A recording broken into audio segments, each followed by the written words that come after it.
받으시는 하나님의 말씀을 우리는 50절에서 58절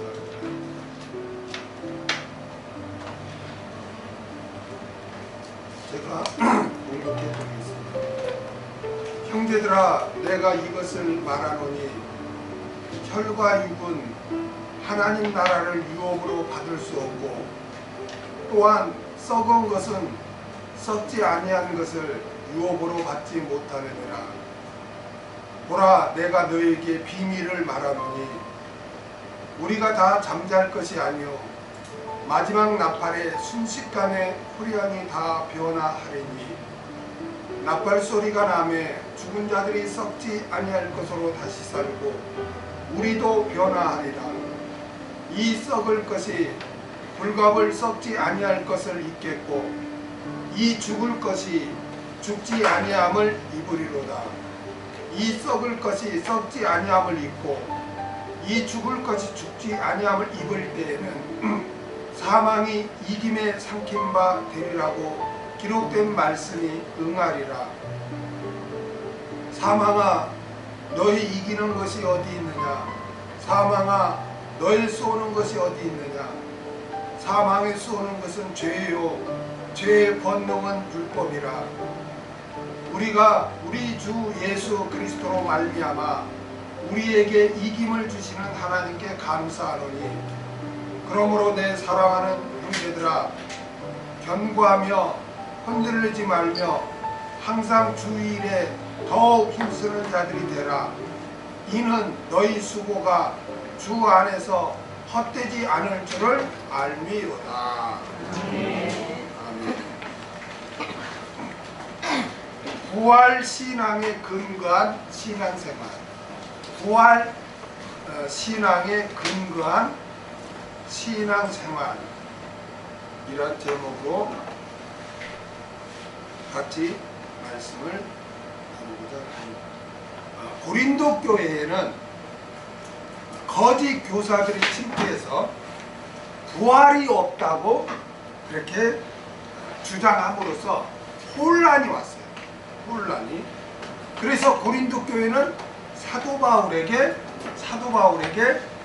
부활에 대한 질문을 했고, 사도 바울은 부활에 대해서 매우 체계적이고 상세한 설명을 기록해서 보내주었습니다.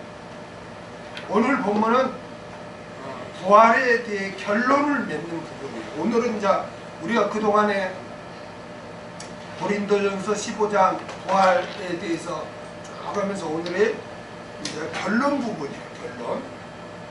예수 그리스도 강림 때 성도들이 누리게 될 그 부활과 휴거에 대해 증거한 후에 부활에 대한 굳건한 믿음에 흔들리지 말고 더욱 주의 일에 힘쓸 것을 권면하며 부활에 대해서 이제 마무리를.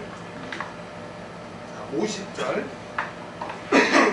형제들아, 내가 이것을 말하노니 혈과 육은 하나님의 나라를 유업으로 받을 수 없고, 또한 썩은 것은 썩지 아니한 것을 유업으로 받지 못하느니라.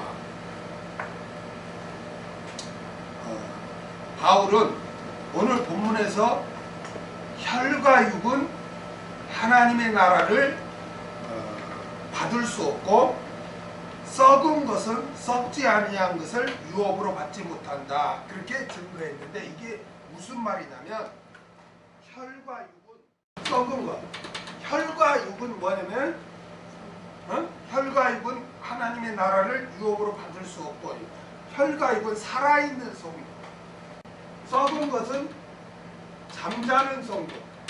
그러면 혈과 육은 하나님의 나라를 유업으로 받을 수 없다, 이 말은 무슨 말이냐면 살아있는 성도는 그 상태로 천국에 들어갈 수 없다는 거예요. 살아있는 성도는 그 살아있는 채로 하늘나라에 들어갈 수 없다는 거예요. 그럼 어떻게 해야 들어가요? 살아있는 성도는 휴거, 다시 말하면 신령한 몸으로 휴거에서 변화되어서 우리가 하나님의 나라로 들어가는 거죠. 그렇죠? 그 다음에 썩은 것, 즉 죽은 성도는 어떻게 해요? 부활해야죠. 죽은 상태로는 어떻게 하나님 나라에 들어가고 그 유업을 받을 수 있겠어요? 그러니까 죽은 성도를 어떻게 해야 돼요? 부활해서 신령한 몸이 돼야 하늘나라에 들어갈 수 있는 거예요. 아멘? 그래서 사도 바울은 쭉 부활에 대해서 증거하면서 부활이 없다고 주장하는 자들에게 결론을 맺으면서 살아있는 성도는 그 살아있는 상태로는 절대로 하나님 나라에 들어갈 수 없다. 그럼 반드시 뭘 거쳐야 된다? 휴거, 신령체로 변화되는 그런 과정이 있어야 하늘나라 가지. 이 살아있는 상태로 곧바로 천국에 갈 수가 없다. 마찬가지로 썩은 거, 그 죽은 자도 그 죽은 상태로 천국에 갈 수 없다. 어떻게 해요? 죽은 자는 부활해서 신령체가 되어서 바로 천국에 들어갈 수 있다. 그러므로 부활은 반드시 있다 없다? 반드시 있다. 반드시 있다. 너희 고린도 교회 교인들아, 너희가 천국이 있음을 믿지? 지금 그 말이에요. 너희가 천국이 있음을 너희 믿지? 그러면 그 천국이 어떻게 들어가냐? 어떻게 들어가냐? 반드시 부활과 휴거가 있어야 영원한 천국에 들어가게 되는 거다. 그러므로 부활이 반드시 있다라고 바울은 지금 증거하고 있는 것입니다. 51절. 보라, 내가 너에게 비밀을 말하노니 우리가 다 잠잘 것이 아니요 마지막 나팔의 순식간에 후련히 다 변화하리니. 보라, 내가 너에게 비밀을 말하노니. 비밀, 미스테리온이라고 그랬죠. 영어로는 이걸 미스테리라고 그러죠. 미스테리온이라고 하는데 이게 무슨 말이냐면 하늘나라에서 이미 결정되어 하늘나라에서 이미 결정되어 장차 이 세상에서 실현될 하나님의 계획을 말합니다. 이것은 아직 이 세상에서 실현되지 않았으니까 어떤 상태요? 감춰진 것이죠? 감춰진 상태죠? 아니, 아직 휴거, 부활 이런 거는 실현된 게 아니잖아요. 그러니까 감춰진 상태죠. 감춰진 상태로 있는데 이 감춰진 상태가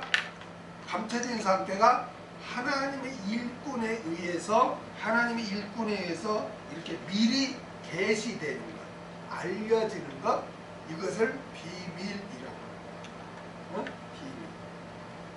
그러니까 한마디로 전에 감춰져 있다가 지금은 계시되는 하나님의 뜻을 비밀이라고 합니다. 사도 바울은 지금까지 부활에 대해 증거했습니다. 이게 부활은 잠자는 자들이 신령한 몸으로 다시 사는 것을 말하죠. 그러면 예수 그리스도께서 다시 오실 때 살아있는 성도들은 어떻게 되는 것인가에 대해서 궁금증이 생기죠. 지금 바울은 죽은 자의 부활에 대해서 계속 증거했는데 이 부활을 마무리하면서 고린도 교인들이 또 어떤 궁금증이 생길 것 같아요. 그럼 살아있는 우리는 그럼 어떻게 되는 거야? 라는 궁금증이 생길까봐 바울은 부활을 증거하고 마무리하면서 이제 휴거에 대해서 잠깐 언급을 해요. 그러면 살아있는 성도는 어떻게 되는가? 이 궁금증에 대해 바울은 비밀, 즉 지금까지 감추어진 살아있는 그런 감춰진 그런 것으로서 살아있는 성도들에게 그러면 하나님은 어떤 계획을 갖고 있는가? 그거에 대해서 지금 증거합니다. 어떻게 증거하냐면 우리가 다 잠잘 것이 아니요 예수 그리스도께서 강림하실 때 살아있는 성도들은 신령한 몸을 입기 위해 죽을 필요가 없다는 것입니다. 그러니까 예수님 공중 강림할 때는 살아있는 성도들은 어떻게 돼요? 죽음을 통과하지 않고 그냥 휴거하는 거예요. 즉 신령체로 바뀌는 거예요.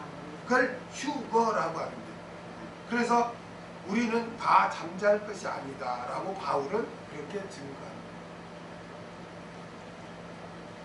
여기서 우리가 깨달을 점이 뭐냐면, 바울은 있잖아요, 이 고린도 전서를 기록할 당시에도 우리 때 주님이 올 것을 고대하고 있었단 말이에요. 그래서 우리는 다 잠잘 것이 아니다 라고 지금 바울을 포함한 고린도 교회 성도들과 함께 그 당시 살아있는 성도들을 지금 말하고 있는 거예요. 그러니까 바울은 항상 주님의 다시 오심을 항상 고대하고 예비하고 있었단 말이에요. 초대교회 당시에도. 그러면 지금은 어떻게 되겠어요? 지금 전에도 제가 말씀드렸듯이 종말은 언제부터 시작됐다고 그랬어요? 예수님 초림, 예수님이 오셨을 때부터가 종말이에요. 그 무슨 말이야? 그거 지금 몇천 년 전인데 그때부터 종말이야? 인간의 입장에서 보지 말고 하나님 입장에서 보면 천년이 하루 같아요. 아멘? 그러니까 하나님이 볼 때는 그때부터 이미 천국이 침투했고 구원이 시작됐고 곧 끝나니까 종말이라고 그렇게 본 거예요. 아멘?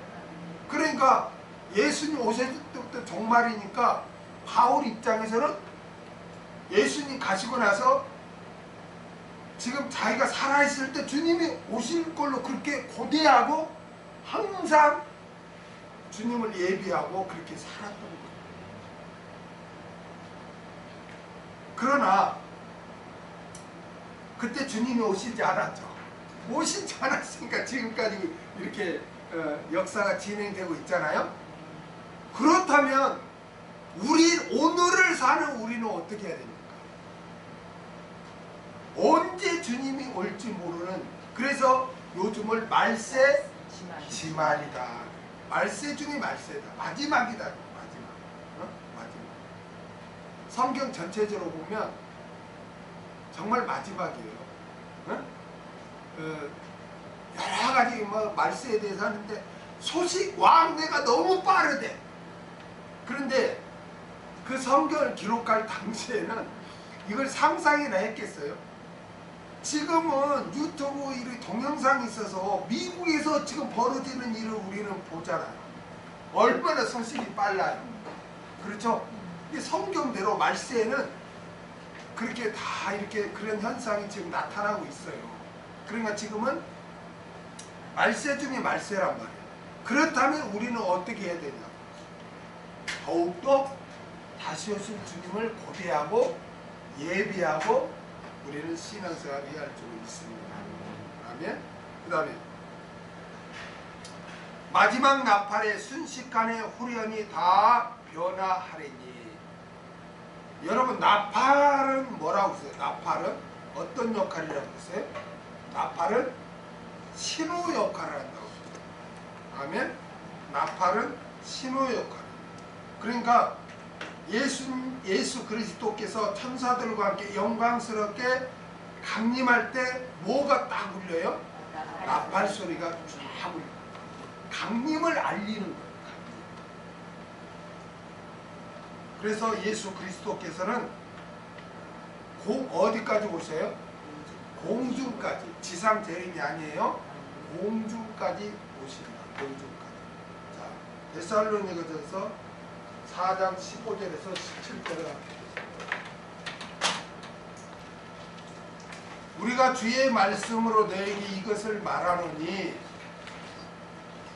주 강림하실 때까지 우리 살아 남아있는 자도 자는 자보다 결단코 앞서지 못하리라.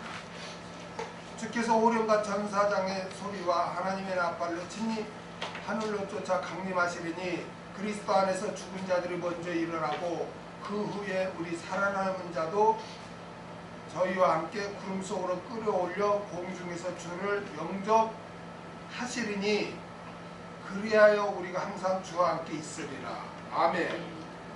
자, 여기에 보면 있잖아요.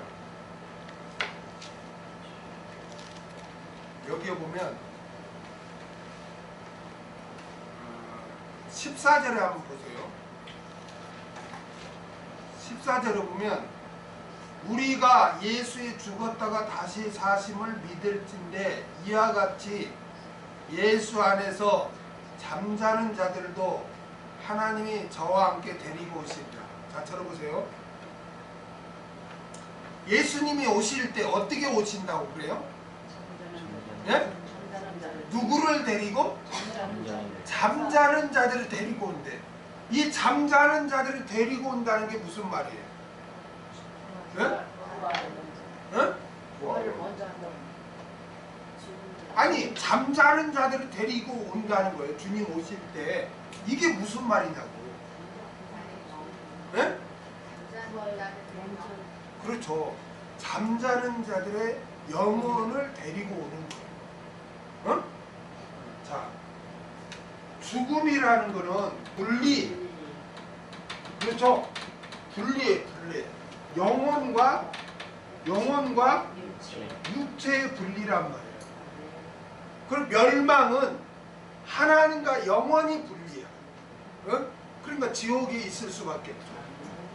그래서 인간은 창조될 때 어떻게 창조됩니까? 인간이 창조될 때 먼저 흙으로 사람을 지우고 그 다음에 그 지어진 사람에게 어떻게 해요?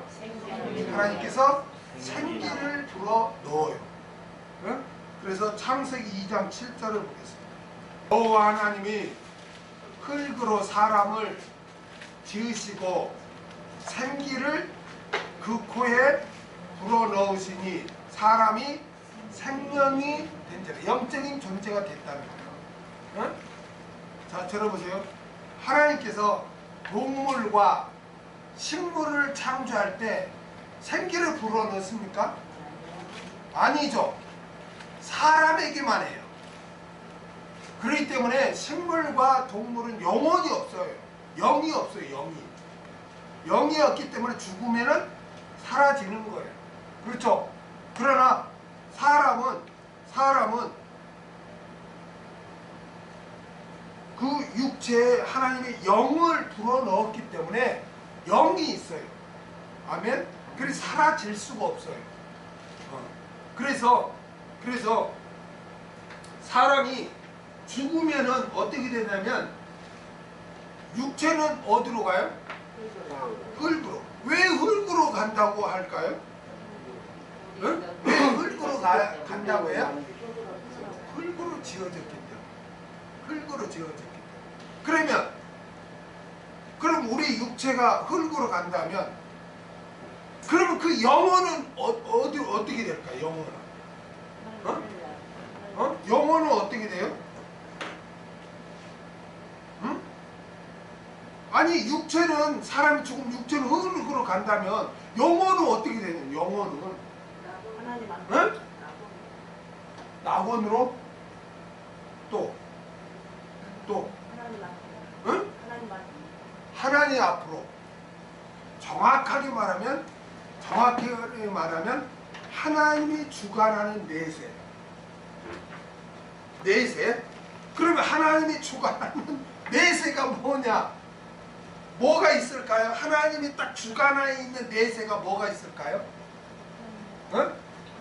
하나님이 주관하에 있는 내세가 그 뭐가 있을까? 뭐를 주관하고 있어요? 음부와 낙원이겠죠. 그렇죠? 그래서 예수 믿고 죽은 영혼은 낙원으로 딱 가서 하나님이 딱 주관하고 있고, 불신자는 음부에 가서 딱 주관하고 있단 말이에요. 어? 그래서 그렇게 하고 있다가 주님이 공중 강림할 때 이 낙원에 있던 영혼을 데리고 온다니까. 아니 신령체가 되려면 이 육하고 다시 영혼이 만나야 하잖아요. 그래서 그 영혼을 데리고 와요. 데리고 와서 공중까지 올 때 이 흙은 무덤이 쫙 열리고 이 육과 이 하나 주님이 데리고 온 영과 합쳐져서 신령체가 되는 거예요. 그래서 여기 데살로니가서에 보면 예수 안에서 자는 자들, 14절에 보면 자는 자들도 하나님이 저와 함께 데리고 오시리라. 저와 함께 데리고 오는 거야. 여기서. 그러면 예수 안 믿고 죽은 음부에 있는 자들은 어떻게 될까요? 어떻게 될까? 우리는 데리고 와서 천년왕국을 통과하고 영원한 새하늘과 새 땅과 새 예루살렘에 들어가죠. 영원히 신령체로 살아. 그러면 저 음부에 간 사람은 영만 가 있잖아요. 영만. 그렇죠. 불신자도 영만 가 있는. 그럼 이 사람들은 어떻게 되냐고. 이 사람도 고통을 당하려면 어떤 몸이 있어야 고통을 당하는 거 아니에요. 어? 그러면 이들은 어떻게 돼요? 예? 그렇죠. 천년왕국이 끝난 다음에 최후의 심판 때 이들은 그때 부활하는 거예요. 아멘? 최후의 심판 때 부활해서 이들은 음부에서 있는 영들과 이 부활한 몸이 합쳐져서 이들도 몸이 되겠죠. 그래서 어디로 가야 합니다. 불과 유황이 타는 곳에 들어가는 거예요. 거기 최후의 장소예요. 우리는 어디로 가고? 새하늘과 새 땅과 새 예루살렘으로 가고. 좀 정리가 됩니까? 아니, 너무나 개념 정리가 안 되니까 막 두리뭉실해요. 막. 그래서 이 데살로니가전서 4장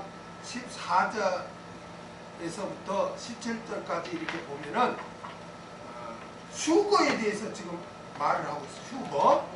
휴거에 대해서 말하고 있는데 지금 천사장의 소리와 함께 예수님이 공중까지 강림할 때 누구를 데리고 온다? 잠자는 자들의 영혼을 데리고 온다. 아멘. 그래서 그들이 먼저겠죠. 부활이 먼저니까. 아멘. 그래서 뭐라 그래요? 우리가 주의 말씀으로 너에게 이것을 말하는 주의 강림하실 때까지 우리가 살아남아 있는 자보다 또 우리 살아 있는 자도 자는 자보다 결단코 앞서지 못하리라 그러죠. 이게 무슨 말이에요? 휴거는 부활 후에 있는 거죠. 그러니까 부활이 먼저다 이거죠. 그래서 주께서 호령과 천사의 소리와 하나님의 나팔로 치니 하늘로 쫓아 강림하시리니 그리스도 안에서 죽은 자들이 먼저 일어나고 아멘. 부활이 있고 그 후에 우리 살아남은 자도 저희와 함께 구름 속으로 끌어올려 공중에서 주를 영접하게 하시리니 이건 휴거예요. 휴거. 아멘. 들어보세요. 사람이 죽으면 어떻게 된다? 사람이 죽으면 몸은 흙으로 돌아가고 영혼은 하나님의 주관하는 내세로 간다니까. 아 불신자니까 어떻게 하나님한테 가. 하나님이 주관하는 곳이 낙원과 음부가 있겠죠. 그곳으로 간다. 그러니까 우리 믿는 자는 죽으면은 이렇게 표현해요. 성경에서는 우리 성도가 죽으면 우리 몸은 흙으로 가고 우리는 하나님께 간다. 이렇게 표현해요. 우리 영혼은. 어디에 나올까요? 전도서 12장 7절 보세요. 흙은 여전히 땅으로 돌아가고 그러죠. 여기 흙은 인간의 몸을 말해요. 왜 몸은 흙으로 만들어질까? 흙은 여전히 어디로 들어가고? 땅으로 돌아가고. 신은 여기 신이라고 했는데 영혼은 그 주신 누구에게? 하나님께로 돌아간다. 아멘. 그러니까 우리 인간은 영혼 육이 있는데 그래 이제 살아있어. 근데 죽음이란 거는 이 영혼과 육체가 분리돼. 그래서 육체는 흙으로, 땅으로, 흙으로 가고 영혼은 하나님께로 가는 거예요. 더 정확하게 말하면 하나님이 주관하는 내세, 어디로? 믿는 자는 낙원, 불신자는 음부로 이렇게. 그랬다가 주님 공중 강림할 때 낙원에 있던 그 영혼들을 어떻게 데리고 오시는 거예요. 왜냐하면 부활시키려니까. 영혼과 육이 다시 만나야 몸이 되잖아요. 그래서 그렇게 데리고 옵니다. 그때 잠자는 자들이 먼저 부활하고 그 다음 살아있는 성도들도 호련히, 즉 순식간에 변화된다. 그래서 우리 만약 오늘 주님이 온다면 우리들은 신령한 몸이 돼서 천사들에 의해서 공중으로 다 끌어올려가요. 아멘. 마태복음 24장 31절. 자, 저가 큰 나팔 소리와 함께 천사들을 보내리니 저희가 그 택한 자들을 하늘 이 끝에서 저 끝까지 사방에서 모으리라 그러죠. 자, 여러분 아까 데살로니가 전서에서는 뭐라고 그랬어요?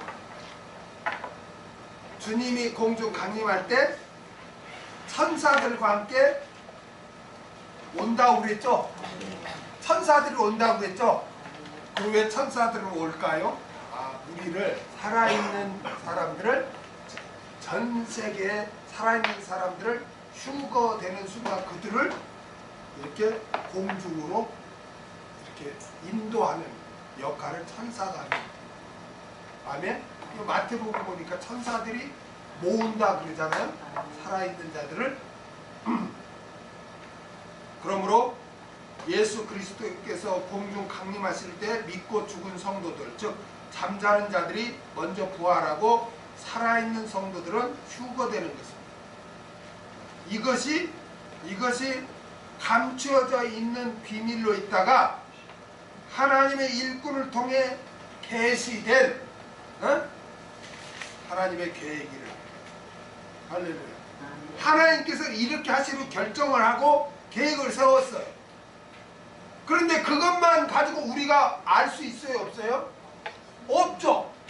그런데 사도 바울이나 하나님의 일꾼을 통해서 이렇게 될 것이다 라고 성경 계시의 말씀을 주심으로 우리가 그걸 알게 된다는 거예요. 그리고 믿게 된다는 거예요. 그러니까 우리가 부활하고 휴거하고 이런 거는 어떤 인간이 주장하는 공상 만화에나 있는 그런 게 아니고 하나님의 계획을 하나님의 일꾼을 통해서 우리에게 알려주었다는 거예요. 원래 덮어있는 건데 이렇게 알려줬다. 그래서 우리는 우리에게 알려진 그 비밀, 그 말씀을 통해서 우리는 휴거하고 또 만약 그 안에 죽는다면 부활할 수 있다. 이렇게 믿을 수 있게 된 적이 있습니다. 그 다음에 52절. 나팔 소리가 나매 죽은 자들이 썩지 아니할 것으로 다시 살고 우리도 변화하리라. 사도 바울은 예수 그리스도의 공중 강림하실 때 죽은 자들뿐만 아니라 살아있는 자들도 다 변화될 것이라고 증거합니다. 여기서도 아까 나팔 소리가 난다고 그러죠? 아까 데살로니가 전서에 보면 나팔 소리가 등장하죠? 하나님의 공중 강림할 때 그 신호 딱 하고 공중 강림이 시작됩니다. 죽은 자들이 썩지 아니할 것으로, 즉 신령한 몸으로 다시 살 뿐만 아니라 우리도, 즉 살아있는 성도들도 신령한 몸으로 변화될 것이라고 그렇게 증거합니다. 사도 바울이 우리도라는 것을 한 것은 사도 바울 자신이 살아있는 동안 예수 그리스도의 강림이 있기를 갈망하는 그런 표현이에요. 아까 말한 것처럼. 예수 그리스도께서 다시 오시는 날은 여러분 알 수 있을까요, 없을까요? 알 수 있어요, 없어요? 없어요. 그날은 그 누구도 알 수 있어요, 없어요? 알 수 없다. 알 수 없다. 마태복음 25장 13절. 그런즉 깨어 있으라. 너희는 그날과 그 시를 알지 못하느니라. 알지 못해요. 알지 못하니까 사도 바울도 우리 때 주님이 오실지 모른다고 고대하고 있었단 말이죠. 그래서 우리도 죽지 않은 우리도 그렇게 부활한 다음에 우리도 그렇게 휴거한다. 그렇게 고백한 거예요. 아멘? 하나님께서는 구약에서부터 약속하신 것을, 계획하신 것을 다 성취해 가요. 다 성취해 갔는데 성경에 보니까 아직 성취되지 않는 사건이 딱 있어. 어디서부터요? 어디서부터요? 주님 공주 아직 그거는 성취가 안 됐어요. 아멘? 그러나 반드시 성취될 줄 믿습니다. 우리가 믿는 하나님은 신실하신 하나님이시기 때문에 그래요. 응?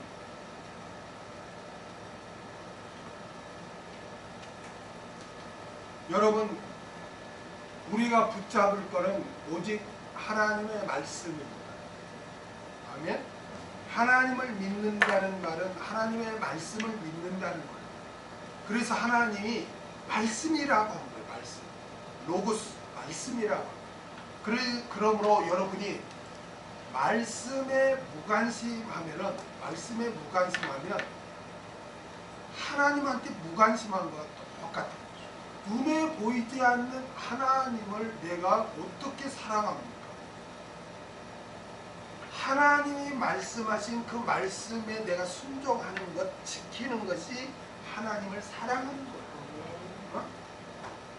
우리 한국교회는 너무나 감정주의로 흘러가지고 막 기타 치고 막 하면서 주님 사랑해요 하고 고백하고 막 울고 그러는데 그건 사랑이 아니에요. 진짜 사랑은 목에 칼이 들어도 하나님의 말씀을 그대로 믿고 그대로 순종하는 게 그게 진짜 하나님의 사랑. 여러분, 부모를 사랑한다는 게 뭡니까? 부모를 사랑한다는 것은 부모의 마음을 헤아려서 부모의 말씀에 순종하는 거예요.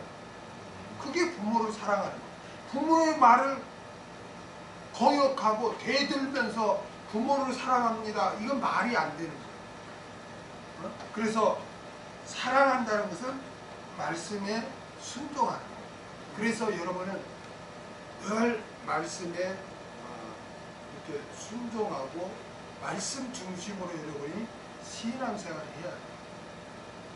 그래서 우리가 마지막에 살 때 정말 이 말씀은 그대로 성취된다. 그러니까 말세가 될수록 더 말씀 붙잡고 말씀에 순종하는 그런 삶을 우리가 살아야 할 줄 믿습니다. 53절. 이 썩을 것이 불갑을 썩지 아니할 것으로 있겠고 이 죽을 것이 죽지 아니함을 입으리로다. 예수 그리스도께서 공중 강림하실 때 살아있는 성도들은 죽음을 당하지 않는다고 지금 증거합니다. 썩을 것, 즉 죽어서 썩을 육체가 썩지 아니할 것, 즉 신령한 몸으로 변화될 것이고 죽을 것, 즉 죽을 수밖에 없는 육체가 죽지 않고 신령한 몸으로 변화될 것이라는 것입니다. 언제인지 알지 못하는 주님 오시는 그날에 살아있는 성도는 죽음을 보지 않고 신령한 몸을 입게 될 것입니다. 그러므로 우리는 살아있는 동안에 예수 그리스도의 강림을 맞이하여 죽지 않고 휴거할 수도 있다는 것을 명심하고 주님을 예비하는 삶을 우리가 살아야 하겠습니다. 아멘. 54절. 이 썩을 것이 썩지 아니함을 입고 이 죽을 것이 죽지 아니함을 입을 때에는 사망의 이김에 삼킨 바 되리라. 기록된 말씀이 응하리라. 예수 그리스도께서 공중 강림하게 되면 사망의 확실한 패배가 증명이 될 것이라고 사도 바울은 증거합니다. 왜냐하면 썩을 것이 썩지 아니함을 잊고 죽을 것이 죽지 아니함을 잊기 때문이라는 거예요. 다시 말하면 죽지 않고 신령한 몸으로 변화된다는 것입니다. 이것은 사망의 확실한 패배를 보여주는 거라는 거예요. 사람은 반드시 죽죠. 근데 주님이 오실 때는 죽지 않고 그냥 휴거하니까 그거는 사망의 패배를 우리에게 보여주는 거라고 지금 바울은 이제 증거합니다. 이것은 기록된 말씀을 응하리라 그랬잖아요. 이것은 구약 성경 이사야 25장 8절을 말합니다. 25장 8절. 사망을 영원히 멸하실 것이라 주 여호와께서 모든 얼굴에서 눈물을 씻기시며 그 백성의 수치를 온 천하에서 제시하리라. 여호와께서 이같이 말씀하셨느니라. 아멘. 자, 들어보세요. 지금까지 사망을 안 당한 사람이 있나요? 없죠. 누구나 다 죽음을 당해요. 죽음을 당해요. 그래서 그 누구도 죽음을 패할 수가 없단 말이에요. 그런데 주님이 공중 강림할 때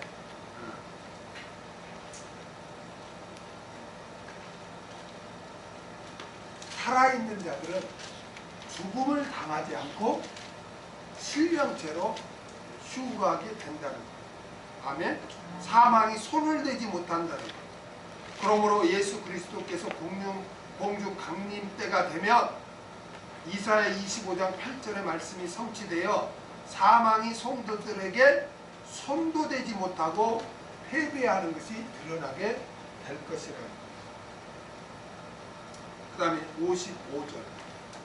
사망아 너희 이기는 것이 어디 있느냐. 사망아 너의 쏘는 것이 어디 있느냐. 아담 이후 인류의 역사는 사망이 지배해 왔습니다. 사망이 인간을 이겼습니다. 그래서 모든 사람은 죽었습니다. 그러나 예수 그리스도의 공중 강림 시 죽은 성도가 부활하고 살아있는 성도는 죽지 않고 휴거됨으로 사망은 더 이상 성도를 이길 수 없으며 쏠 수 없다는 것. 여기 쏘는 것을 텐트론이라고 해요. 텐트론. 독이 묻은 침. 독이 묻은 침. 그러니까 뭐예요? 이렇게 찔러서 죽이는 것을 말해요. 찔러서 죽이는 것. 사망아 너희 쏘는 것이 어디 있느냐는 말은 사망은 성도들에게 이제 어찌해 볼 수 없다는 거예요. 사망은 인간을 죽일 수 없다는 것입니다. 주님 공중 강림하실 때 살아있는 성도는 죽지 않고 신령한 몸을 잃게 될 줄로 믿습니다. 아멘.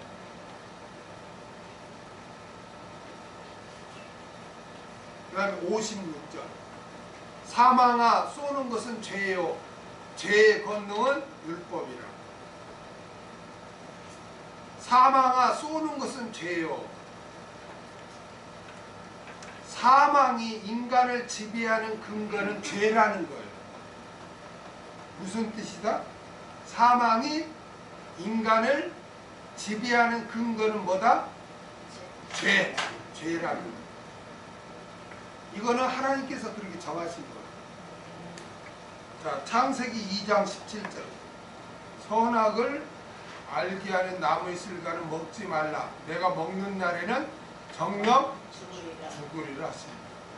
이 말은 죄라는 것은 하나님께 벗어난 것, 불순종하는 거죠. 그래 네가 불순종의 죄를 범하면 너는 죽는다. 하나님은 그렇게 정한 거예요. 죄의 싹은 사망이다. 딱 그렇게 정한 거예요.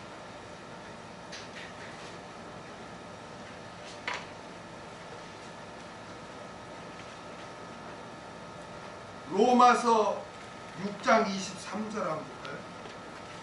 죄의 싹은 사망이요 하나님의 은사는 그리스도 예수 우리 주 안에 있는 영생입니다. 죄의 싹은 뭐다? 사망이다.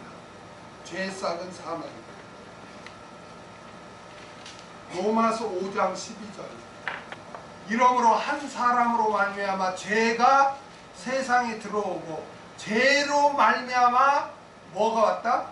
사망이 왔나니 이와 같이 모든 사람이 죄를 지었으므로 사망이 모든 사람에게 이르렀느니라. 아멘. 그러니까 사망에 쏘는 것은 죄요. 이 말은 사망이 인간을 지배하는 근거는 죄라는 거예요. 사망은 죄를 통해서만 인간에게 자기 권세를 행사합니다. 그러므로 죄가 없으면 사망은 인간을 지배하지 못하며 죽음의 고통을 주지 못합니다. 그러나 모든 사람이 죄를 범하였기 때문에 모든 사람은 죽음의 고통을 당하게 되어 있다는 거예요. 우리가 전도하다 보면 난 죄가 없어 이런 사람이 있는데 죄인이라는 증거가 뭐예요? 다 죽는 거예요. 죽음이 있다는 거는 다 죄라는 거예요. 왜? 죽음은 죄 때문에 오는 거니까. 안 죽는 사람이 있다. 그러면 죄가 그 사람 죄가 없어. 그런데 뭐 삼국시대 고려시대 사람이 지금까지 살아있는 사람 봤습니까? 다 죽었지. 그러니까 인간은 다 죄인이라는 거예요. 아멘. 그 다음에 죄의 권능은 율법이라. 죄의 권능은 율법이라. 죄의 권세와 힘은 율법에 있다는 거예요. 이게 무슨 뜻일까요? 죄의 권세와 힘은 율법에 있다. 이게 무슨 뜻일까요? 여러분, 하나님께서 제정해 주신 율법을 제정해 주신 이유가 있어요. 율법에 대해서 다 설명하려면 너무 오래 걸리니까 그거 다 설명할 수 없고, 그냥 여기서는 하나님께서 율법을 제정해 주신 이유, 왜 하나님이 율법을 이렇게 제정해 주었는가, 그 이유에 대해서만 잠깐 하겠습니다. 첫째는 자신이 죄인임을 깨닫게 하기 위해서. 그래서 율법이 없으면 죄가 죄됨을 알 수 있어요, 없어요? 없어요. 율법이 없으면 죄가 죄됨을 알 수가 없어요. 왜? 율법은 자기가 죄인임을 깨닫게 하기 때문에. 로마서 7장 7절을 한번 볼까요? 그런즉 우리가 무슨 말하리요? 율법이 죄냐? 그럴 수 없느니라. 율법으로 말미암지 않고는 내가 죄를 알지 못하였으니 곧 율법이 탐내지 말라 하지 아니하였더라면 내가 탐심을 알지 못하였으리라. 그러니까 율법은 내 자신이 죄인임을 깨닫게 하는 거예요. 율법이 없으면 죄가 죄됨을 알 수가 없는 거예요. 로마서 3장 20절. 그러므로 율법의 행위로 그의 앞에 의롭다 하심을 얻을 육체가 없나니 율법으로는 죄를 깨달음이니라. 자신이 죄인임을 깨닫고 어떻게 해야 될까요? 회개해야죠. 들어보세요. 예수를 믿지 않는다는 자신이 죄인임을 깨닫고 하나님께로 돌아오는 것이고, 아멘. 예수를 믿는 자는 자신이 죄인임을 깨닫고 하나님께 회개해야죠. 그렇죠? 그래서 율법은 자신이 죄인임을 깨닫게 하기 위해서. 불신자한테는 네가 죄인이야.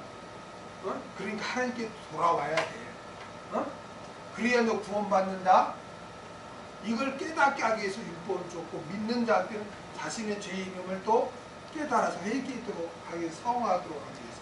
두 번째, 왜 또 율법을 주셨는가?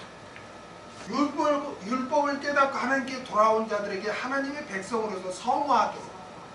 그러니까 하나님의 백성들에게 하나님의 백성답게 살도록 하기 위해서 율법을 제정해 주셨다.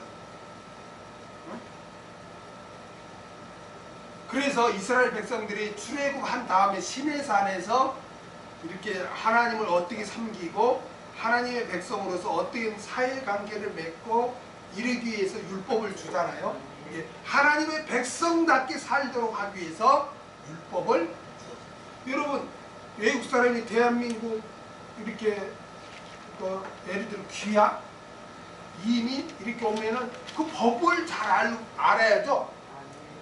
그래야 법의 혜택도 받고 내가 법을 이렇게 어기지 않고 이런 걸 하죠. 예를 들어 운전을 하면 어린이 보호구역에서 뭐 30 이상 하지 마라 이런 걸 안다면 과속을 않겠죠. 만약 30 넘으면 벌금 물고 하잖아요. 이게 하나님의 백성답게 살도록 하기 위해서 하나님이 율법을 제정해 주었다. 두 번째 이유가 세 번째는 심판 때 심판의 근거를 삼도록 심판의 근거를 삼기 위해 율법을 제정해 줬습니다.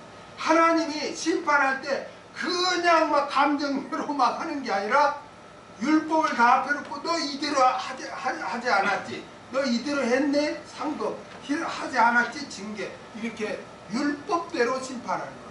여러분 그 판사가 어떻게 재판을 하죠? 다 법 조항의 근거에서 하죠. 그와 같이 심판의 근거가 있어야지 근거도 없이 무조건 막 심판할 수가 없잖아요. 그래서 율법을 이렇게 제정해 주셨다. 그래서 율법은 그 자체로서 선한 거예요. 율법은 하나님께서 제정해 주셨어요. 아멘. 그러므로 만일 누구든지 율법을 무가치하다거나 나쁘다고 주장하면 그는 율법을 제정하신 하나님을 모독하는 것입니다.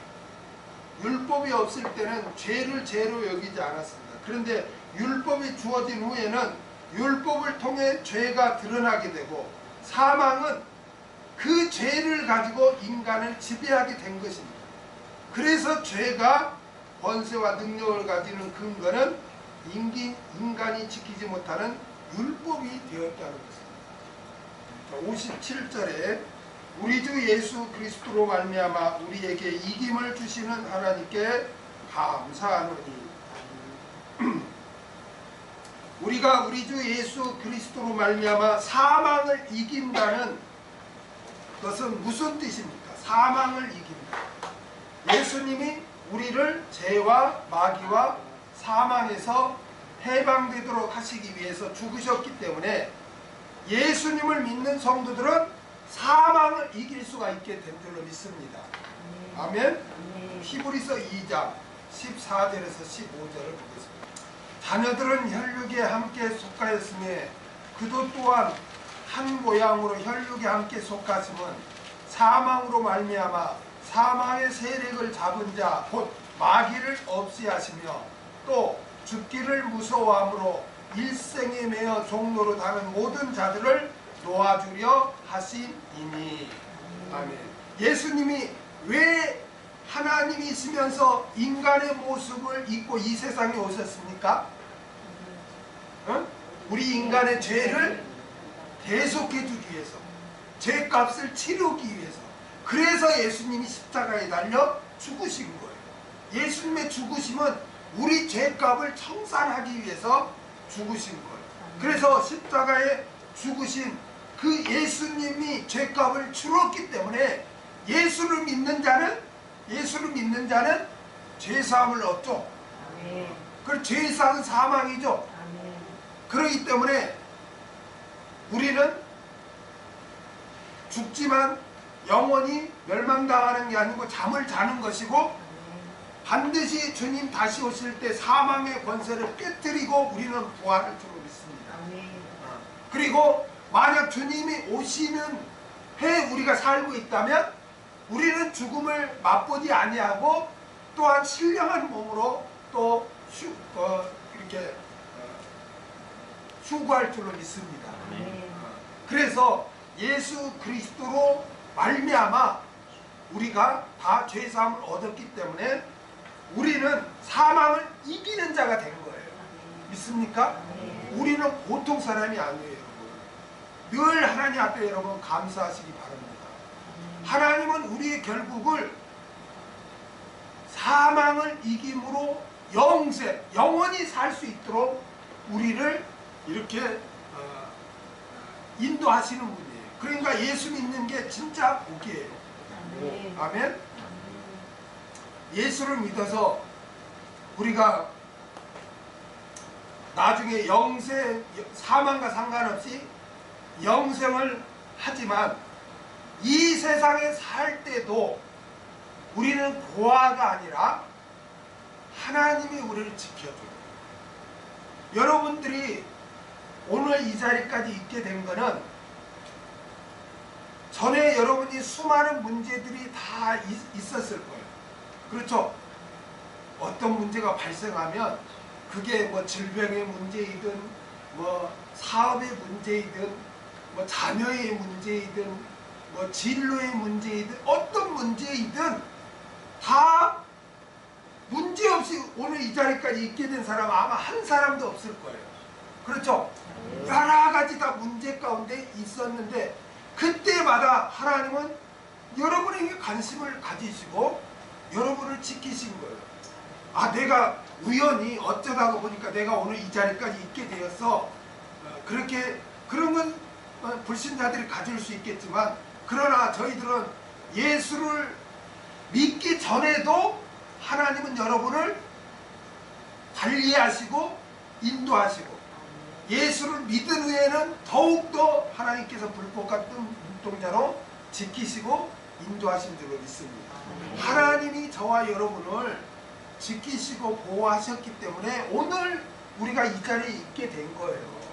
만약 하나님이 여러분에게 관심 없다면 아마 멸망당할 사람 많을걸요. 자살한 사람도 많고 다 더 죄악된 길로 가고 자포자기한 사람들이 얼마나 많을까요. 근데 저희들도 그들과 똑같은 문제를 당했었지만 하나님께서 저와 여러분을 지키시고 보호하시고 이렇게 오늘 이 자리까지 있게 된 줄로 믿습니다. 그러니까 나의 나된 것은 하나님의 은혜라고 바울이 고백한 것처럼 여러분 늘 감사하세요. 늘 감사해야 돼요.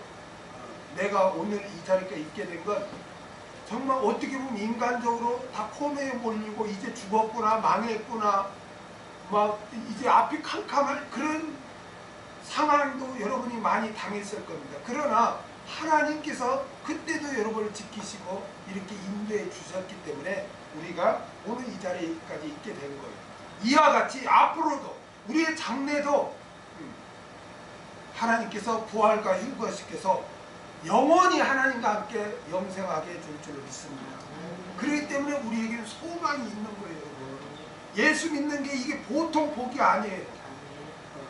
하나님이 눈에 보이지 않으니까 하나님이 안 계신 것 같죠.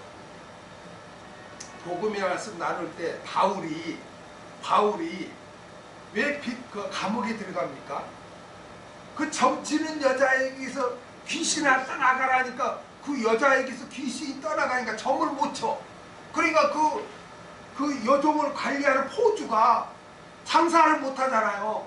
그러니까 이상한 교훈을 전한다 해서 신고함으로 인해서 바울과 실라가 문매를 맞고 착고에 차여서 감옥에 들어가죠. 그렇죠? 거기에 보면 귀신이 나가니까 점을 못 쳐. 여러분 귀신, 마귀 이건 영적인 존재니까 눈에 안 보여요. 그러나 지금도 존재하고 있어요. 뭐 흰 옷 입고 나타나고 그런 게 아니라 눈에 보이지 않지만 배후에서 역사한단 말이에요. 가정을 막 파괴하려고 하고 사람을 막 고통을 주고 역사해요. 그와 같이 하나님도 영이니까 눈에 안 보여요. 그러나 하나님은 살아서 역사하신 줄로 믿습니다.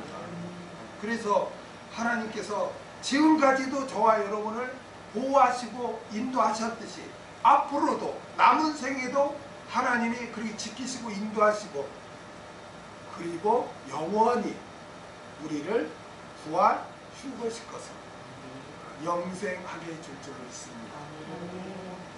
그래서 우리는 우리에게 이김을 주시는 하나님께 감사해야 된다.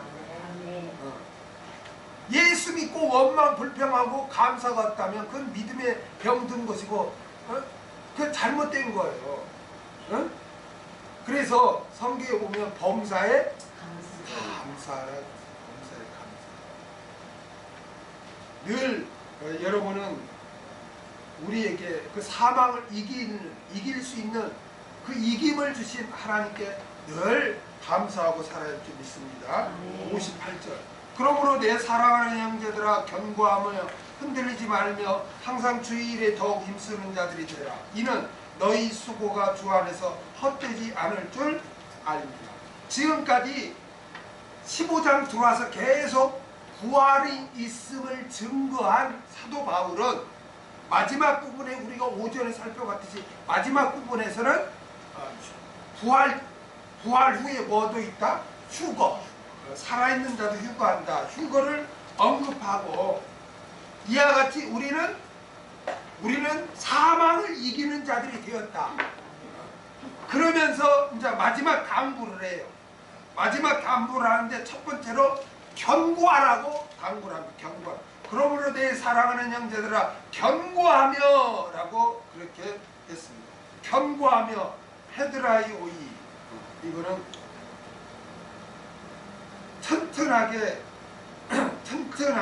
튼튼한 고정된 것을 말합니다. 여러분 우리가 견고하려면 우리가 튼튼하려면 어디에 우리가 탁 뿌리를 내려야 됩니까? 말씀에. 말씀에. 마태복음 7장 24절에서 25절. 그러므로 누구든지 나의 이 말을 듣고 행하는 자는 그 집을 어디 위에?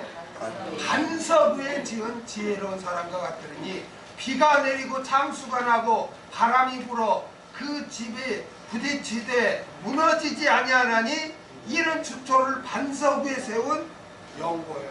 아멘. 그러니까 반석 위에 세워진 집이야 흔들리지 않겠죠. 여러분 모래 위에 집을 세우면 어떻게 돼요?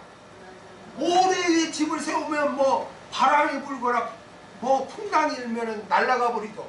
그러나 반석 위에 집을 세우면 비바람에 몰아쳐도 흔들리지 않아요. 견고하다는 거예요. 그런데 그걸 말씀을 듣고 지키는 것이 마치 반석 위에 신앙의 집을 짓는 것과 같다. 그렇기 때문에 여러분 오직 여러분 말씀을 붙잡아야 돼요. 고린도 교인들아 너희 중에 부활이 없다고 하는데 그 말을 믿지 말고 반드시 부활이 있음을 우리는 사망을 이기는 자임을 그 말씀을 붙잡고 견고한 믿음 위에 서라고 지금 바울은 권면하고 있습니다. 여러분 진짜 믿음은요 우리가 신앙생활을 기도도 많이 해야 돼요. 다 해야 되는데 가장 중요한 게 말씀 중심으로 신앙생활을 하는 거예요. 아멘? 그게 반석 위에 신앙의 집을 세우는 거예요. 아무리 기도 많이 하고 아무리 전도 많이 하고 아무리 봉사 많이 해도 말씀이 없으면은 작심삼일이 돼. 안 알아주면 막 시험 들고 그래요. 실족하고 그래요. 그렇죠? 그래서 예수님이 어디에서 가르쳐요? 마르다와 마리아에게. 그렇죠? 마르다는 막 음식 준비하고 막 하는데 마리아는 뭐 했어요? 예수님 앞에서 말씀 들었어요. 근데 누구를 인정해야 돼요?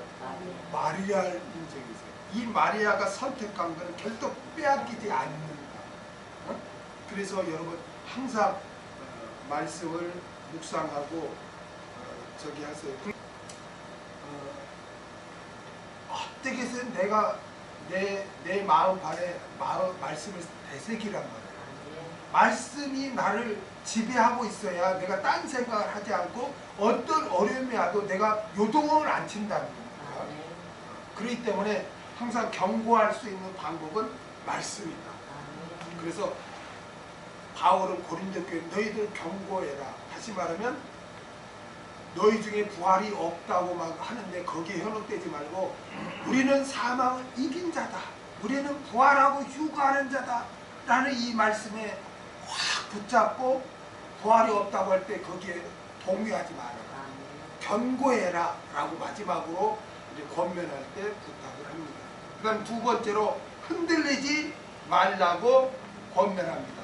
내 사랑하는 형제들아 견고하며 흔들리지 말며.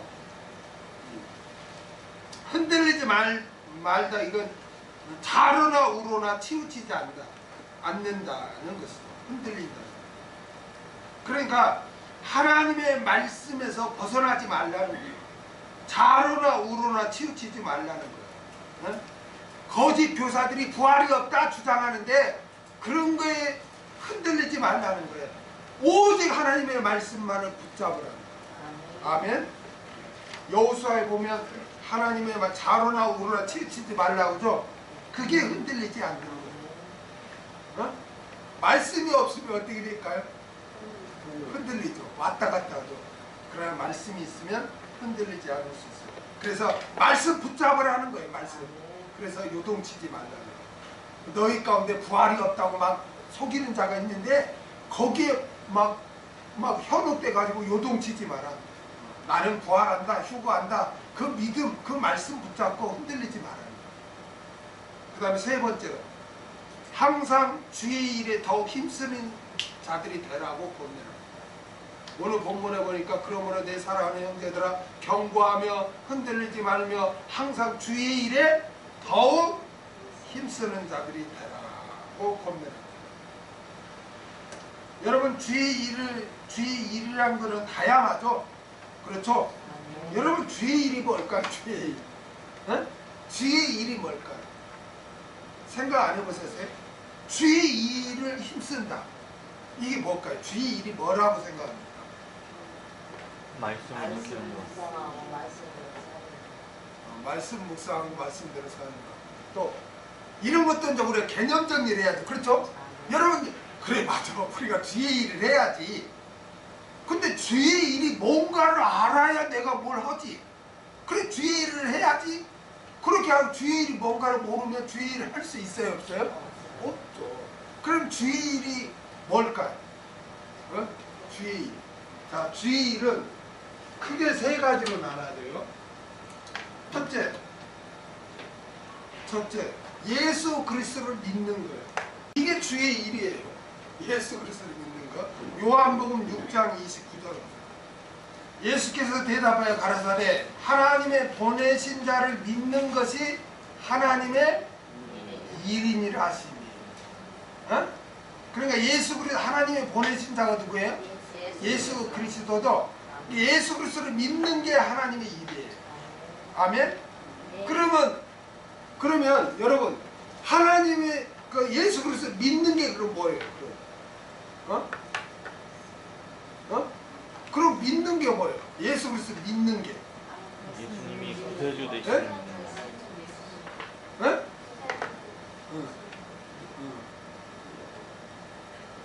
여기 믿는다. 우리가 전에 배웠죠. 믿는다가 뭐가 믿는 거라고 했죠? 말씀. 믿는 게 뭐예요? 첫째, 신뢰.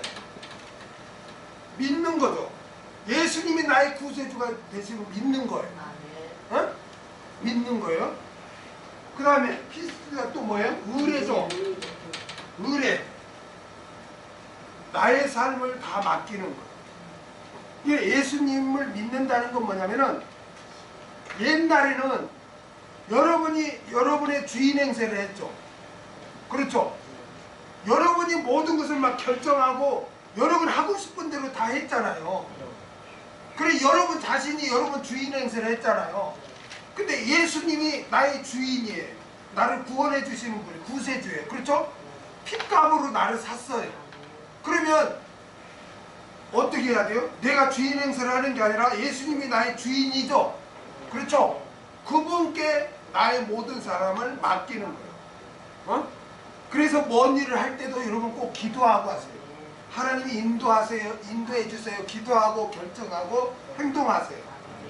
자기 마음대로 막 욕심대로 결정해버리지 말고 하나님이 인도하시면 구하는 거예요. 그게 의뢰예요. 나의 삶을 다 맡기는 거예요. 아멘? 좋죠? 좋죠? 아니 나의 삶을 맡길 수 있는 자에게 맡길 수 있다는 게 얼마나 좋아요. 그것도 전능하신 분인데 그 의뢰. 그 다음에 또 뭐예요? 신뢰, 의뢰. 또 뭐가 있어요? 또 피스티스가 뭐라고 그랬어요? 헌신, 피스가 충성.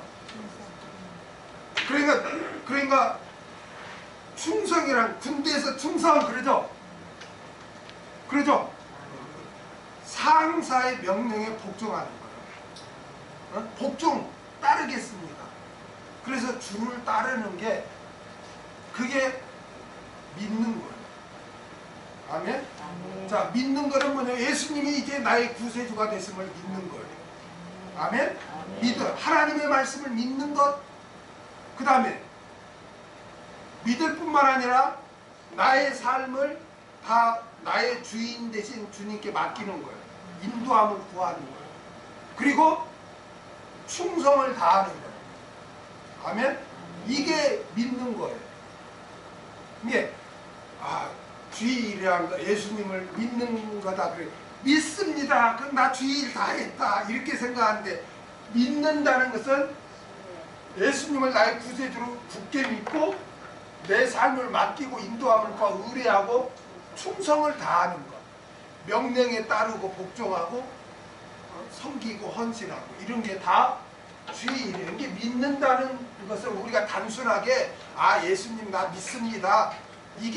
이걸 말하는 게 아니라 그건 아예 기본, 신뢰, 기본이고 그 다음에 의뢰, 충성. 이게 온전히 우리가 주를 믿는 거예요. 아멘? 그 다음에 두 번째로 주의 일이 뭐냐? 복음을 전하는 거예요. 복음을 전하는 게 주의 일이에요. 빌립보서 2장 30절. 빌립보서 2장 30절.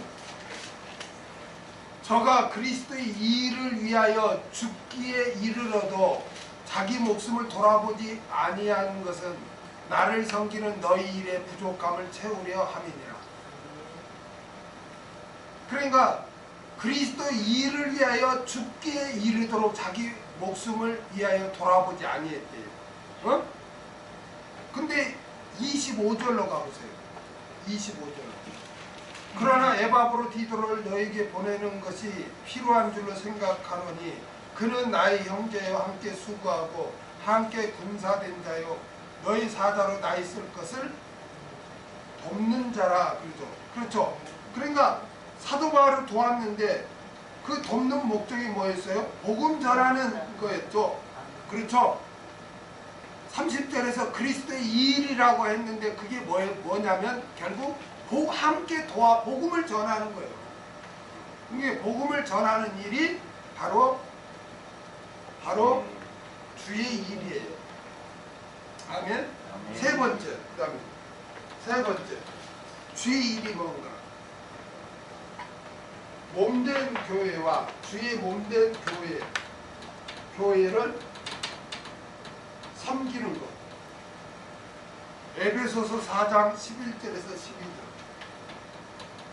그가 혹은 사도로 혹은 선지자로 혹은 복음 전하는 자로 혹은 목사와 교사로 주셨으니 이는 성도를 온전케 하며 봉사의 일을 하게 하며 그리스도의 몸을 세우려 하시니라 라고 이렇게 말씀하고 있습니다. 그러니까 주의 몸된 교회를 위해서 봉사하는 것, 이것이 바로 주의 일이에요. 여러분, 교회는 그리스도의 몸인 줄 믿습니다. 이 몸이 유지되려면 어떻게 유지됩니까? 몸에 붙어있는 지체가 자기 역할을 다 해야죠. 다리가 걷는 역할을 해야 몸이 갈 수 있는 거지. 몸이 스스로 갈 수 없잖아요. 그러니까 다 이 교회 그리스도의 몸은 성도들의 그 봉사와 수고와 헌신으로서 교회가 유지가 되는 거예요. 그러면 그리고 또 교회의 형제들을 이렇게 돕는 것, 이게 다 그리스도의 몸을 이해하는 거잖아요. 그게 다 주의 일이에요. 그러니까 이러한 주의 일은 우리가 정말 남은 생에 해야 돼요. 아멘. 옛날 한때 내가 열심히 한 것으로 만족해서는 안 되고 항상 해야 되면 더욱 힘써야 돼요. 사도 바울은 덧붙여서 증거하기를 이는 너희 수고가 주 안에서 헛되지 않을 줄 알미라고 했습니다. 여러분 주의 일을 위해서 힘써 수고하는 것은 결코 헛된 일이 아닙니다. 아멘. 여러분이 형제를 돕잖아요. 그거 다 헛된 일 같죠. 그럼 헛된 일이 아니에요. 왜 헛된 일이 아닐까요? 왜 헛된 일이 아닐까요? 교회를 섬기고 형제를 돕고 이렇게 주의를 하는 것이 왜 헛된 일이 아닐까요? 왜 헛된 일이 아니죠? 하나님께서 갚아 주시기를. 계시록 22장 12절을 보겠습니다. 보라, 내가 속히 오리니 내가 줄 상이 내게 있어 각 사람에게 뭐한 대로 그의 일한 대로 갚아 주시리라. 아멘. 왜 주의 일은 헛된 것이 아니냐? 그것은 우리 주님께서 반드시 그것을 갚아 주시기 때문에 그런 거예요. 그러니까 여러분, 내가 주의 일을 해서 나를 뭐 안 알아준다 그래도 서운해할 것 없어요. 왜? 누구는 다 보고 계세요? 하나님은 다 보고 계시고 갚아 주시기 때문에 절대로 우리가 주의 일을 한 것은 헛된 일이 될 수가 없는 거예요. 우리가 이렇게 주를 위해서 헌신하는 모든 것은 하나님이 다 지켜보고 계세요. 그래서 때가 되면 이렇게 갚아주시는 거예요. 인간의 생각하고 달라요. 인간은 있잖아요. 지나가면 다 잊어버리죠. 그렇죠? 잊어버리죠. 그리고 내가 누구를 위해 구제를 하면 손해인 것 같아요. 내 것을 주니까. 그렇죠? 왜 그런 생각을 가질까요? 하나님을 그만큼 믿지 않기 때문에 그래요. 하나님을 믿지 않기 때문에 그래요. 내가 하나님을 살아계심을 믿는다면 나의 수고한 모든 것은 헛된 것이 아니라는 것을 우리가 알고 더욱더 주의를 할 수 있는 거예요. 여러분, 세상적으로는 있잖아요. 세상적으로 누구의 구제를 하죠. 그럼 내 돈이 나가죠. 누구를 도와주면. 그렇죠? 그러면 낭비 사라지는 걸로 생각하죠. 그렇죠? 그러나 성경에서는 그렇게 말하지 않아요. 그렇게 말하지 않아요. 주라, 그럼 돌려줄 것이요 곧 누르고 흔들어 넘치도록 하여 너에게 안겨주리라. 이거는 사라지는 게 아니죠. 손해가 아니죠. 하나님이 갚아준다. 여러분, 이렇게 강에다가 여러분이 어떤 종이나 꽃이나 뭐 던지면 어떻게 돼요? 흘러내려가죠. 강물에 떠내려가죠. 그럼 다시 찾을 수 있어 없어? 없죠. 그러니까 내가 구제하고 이런 거는 인간적인 생각으로 다 손해인 것 같아. 다 날아가는 것 같아. 그러나 하나님은 그렇게 말하잖아. 다시 찾게 될 거라 그렇게 말해요. 전도서 한번 볼까요? 전도서 11장 1절 보세요. 너는 내 식물을 물 위에 던지라. 여러 날 후에 도로 찾으리라 그러죠. 아니 여러분, 식물 뭐 꽃이나 뭐 식물을 물 위에 던지면 그건 떠내려 가버리잖아요. 그렇죠? 근데 하나님은 너는 내 식물을 물 위에 던지라. 그러면 여러 날 후에 도로 찾으리라 그렇게 말한단 말이에요.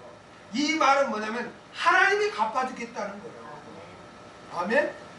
그러니까 우리가 주의 일을 하는 것은 손해가 아니에요. 아, 나만 고생했네. 아, 내가 돈 들여서 이렇게 준비했네. 그게 아니고 너희 수고가 주 안에서 헛되지 않을 줄 알미니라. 우리가 믿는 하나님은 죽은 하나님이 아니고 살아계신 하나님인 줄 믿습니다. 그리고 우리를 일거수일투족으로 지켜보는 하나님인 줄 믿습니다. 그래서 우리가 주의 일을 한 거에 대해서 하나님은 잊어버리지 않고 다 하나님이 계산했다가 갚아줘요. 그래서 그게 공의예요. 공의라는 게 뭔지 아세요? 공의라는 게 심은 대로 거두게 하는 게 공의예요. 아멘.